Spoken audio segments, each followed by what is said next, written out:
Welcome to Odia tutor classes पिले तुम संस्कृत रो selection question रही जाइतिला ताहा आज आमे डिस्कस करिबा। क्वेश्चन नंबर 1 उपमन्यु कथं गुरवे सर्वं भक्ष्यं न्यवेदयेत्। क्वेश्चन नंबर 2 केन भावेन उपमन्यु चक्षुर्द्वयं प्राप्तवान्।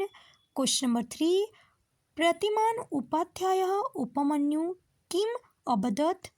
क्वेश्चन नंबर 4 कथं बकः सरस्तीरे उपविष्टः अरुदत्। क्वेश्चन नंबर 5 बकः वैराग्यस्य कारणं केन प्रकारेण अकथयत्। क्वेश्चन नंबर 6 बकः केन उपायेन नित्यम् आहारवृत्तिम् अकरोत्। क्वेश्चन नंबर 7 कुळिर केन कथं बकुः व्यापादितः। क्वेश्चन नंबर 8 कथं सर्वचलचराणां क्षमम् अभवत्। क्वेश्चन नंबर 9 विश्व कल्याणार्थं कीदृशं शुभमुहूर्तः प्रतीक्षितः। क्वेश्चन नंबर 10 विवेकानन्दः कथं विश्वप्रसिद्धः अभवत्। क्वेश्चन नंबर 11 रामकृष्ण मिशन माध्यमेन किं भवति। क्वेश्चन नंबर 12 पर्यावरणमध्ये केषां ग्रहणं भवति। क्वेश्चन नंबर 13 कथं पृथिव्याः संरक्षणं कर्तव्यम्। क्वेश्चन नंबर 14 निर्मलेन जलेन किं भवति। क्वेश्चन नंबर 15 वायुमण्डलस्य सुरक्षा कथं करणीया।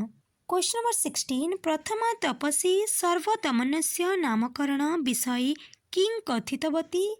क्वेश्चन नंबर 17 अनेनैक तावत् क्रीडीपठामि इति कः कथम् अभवत्।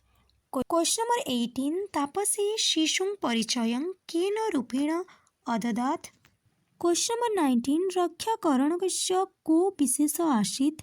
क्वेश्चन नंबर 20 विलासन्ते सीतां रघुनन्दः किं प्रभाव। क्वेश्चन नंबर 21 कथं दुःखतरं वनम्।